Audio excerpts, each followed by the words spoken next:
Hello food lovers, welcome back to our channel. నేను మీ రాణి Eramsetti. Friends, ఈరోజు recipe వచ్చేసి గారెలు రెసిపీ అండి. సింపుల్గా చేసుకోవచ్చు. అప్పటికప్పుడే పప్పు అనేది నానబెట్టి మునగాకుతో హెల్తీగా టేస్టీగా గారెలు చేసుకోవచ్చు. ఎప్పుడు ఒకేలా కాకుండా నేను చూపించిన విధంగా ఒక్కసారి పిండిని రుబ్బి ఇంగ్రీడియంట్స్ని యాడ్ చేసి గారెలను వేసి చూడండి. మిక్సీలో రుబ్బిన పిండితో కూడా చాలా మృదువుగా పొంగుతూ వస్తాయి.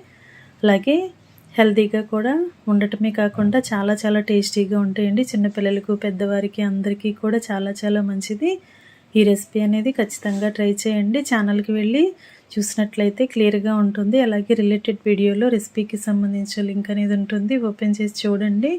ప్రాసెస్ కానీ ఇంగ్రీడియంట్స్ కానీ క్లియర్గా అర్థమవుతాయి. అలాగే ఛానల్ని ఫస్ట్ టైం వాచ్ చేస్తున్నారు సబ్స్క్రైబ్ చేసుకుని పక్కనే ఉన్న బెల్ బటన్ని క్లిక్ చేయండి. నేను పెట్టబోయే రెసిపీస్ అన్నీ కూడా మీ ఫోన్కి నోటిఫికేషన్కి వస్తాయండి. ఓపెన్ చేసి చూసి నచ్చిన రెసిపీస్ని కుక్ చేసి ఫ్యామిలీకి సర్వ్ చేయండి. Thanks for watching.